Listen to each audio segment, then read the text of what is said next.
BJP राजधर्म की पालना कभी भी नहीं करती, ना ये गठबंधन के राजधर्म की पालना करते हैं। हालांकि हरियाणा में तो चोर चोर मौसेरे भाई हैं। जो पिछले दिनों बीजेपी के इंचार्ज ने जो कुछ कहा, अगर इनके अंदर हिम्मत है तो ये गठबंधन तोड़ के दिखाएं, क्योंकि बीजेपी के डीएनए में किसान विरोधी इनके अंदर खून। बीजेपी और जेजेपी के बीच में जिस तरह से दूरियां बढ़ रही हैं, क्या कांग्रेस को फायदा मिलेगा इसका?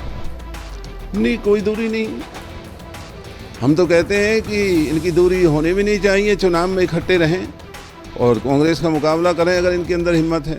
अच्छा, इन दिनों बीजेपी और जेजेपी के बीच दरार साफ देखी जा रही है। आपको लगता है कि सरकार ज़्यादा दिन चलेगी? क्योंकि चाहे शिवसेना का मामला हो, चाहे टीडीपी हो, चाहे जेडीयू हो, बहुत ज़्यादा दिन तक बीजेपी के साथ कोई गठबंधन में रह नहीं पाता।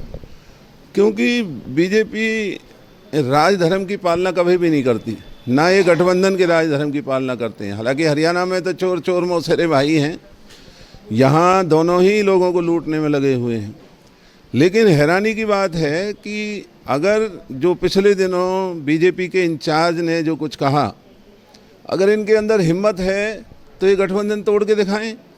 लेकिन हम जानते हैं कि ये केवल जो इंडिपेंडेंट एमएलए हैं, कहीं वो ना भाग जाएं लोकसभा के चुनाव में, कहीं इनका नुकसान ना करें। तो उनके अंदर एक उम्मीद जागृत करने के लिए और एक इस तरह का बयान जेजेपी के बारे में दिया है जो कि असलियत से दूर है, और ये नापाक गठबंधन इस हरियाणा को इसी तरीके से लूटता रहेगा, ऐसा लोगों का मानना है। अच्छा, किसान करीब 13 महीने दिल्ली बॉर्डर पर बैठे एमएसपी की मांग को लेकर। अब हरियाणा में कुरुक्षेत्र में किसानों ने सूरजमुखी की फसल को लेकर एमएसपी की मांग की तो उन पर डंडे बरसाए गए। तो क्या कहना है कि किसान से क्यों नाराज़ है बीजेपी? क्योंकि बीजेपी के डीएनए में किसान विरोधी इनके अंदर खून बहता है। ये गांवों में रहने वाले, चाहे किसान हैं, मजदूर हैं, नौजवान हैं, उनसे ये लोग नफ़रत करते हैं, उनका हमेशा नुकसान करते हैं।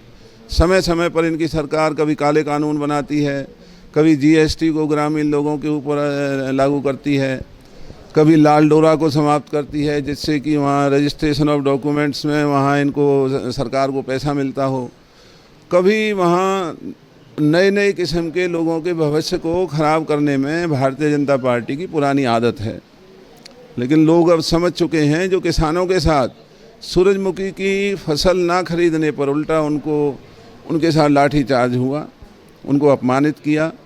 तो देश के लोग देख रहे हैं, और अब लोकसभा के चुनाव में आप देखना कि भारतीय जनता पार्टी जो लाठियों से किसानों के ऊपर वार कर रही है, आने वाले दिनों में हरियाणा और देश का किसान और मजदूर कमेरा वर्ग वोट की चोट मार करके भारतीय जनता पार्टी को इस देश से चलता करने का काम करेंगे। बीजेपी और जेजेपी के बीच में जिस तरह से दूरियां बढ़ रही हैं, क्या कांग्रेस को फायदा मिलेगा इसका?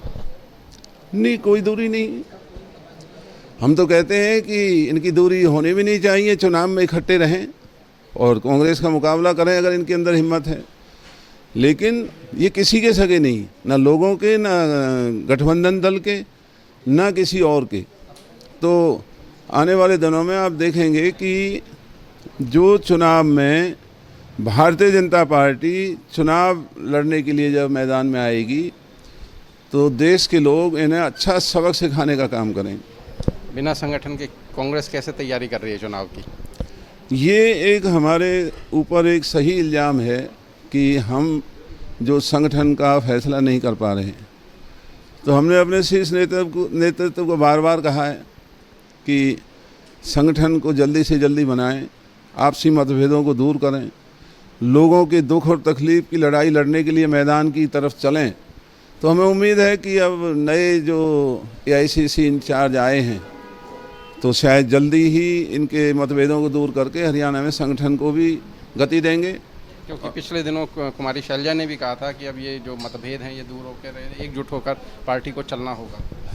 यकीनन तौर पर अब वक्त आ गया है कि ये मिल करके और अपने हितों को नहीं बल्कि लोगों के हितों को देखें और लोगों के इस भाजपा जजपा के इस राज से लोगों को निजात दिलाएं।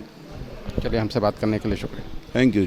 तो ये थे हमारे साथ करण दलाल, जो मान रहे थे कि संगठन की कमी है कांग्रेस में और उसकी वजह से ये एक बड़ी लापरवाही है कांग्रेस के लिए। इसके अलावा उन्होंने जो बीजेपी जेजेपी गठबंधन को नापाक करार दिया और उन्होंने कहा कि ज़रूरी है कि ये लोग चुनाव में गठबंधन में जाएं, जिससे लोग इन्हें जो इनके बारे में सोचते हैं वो इनके सामने आएगी असलियत। हरियाणा तक के लिए फरीदाबाद से सचिन गौड़।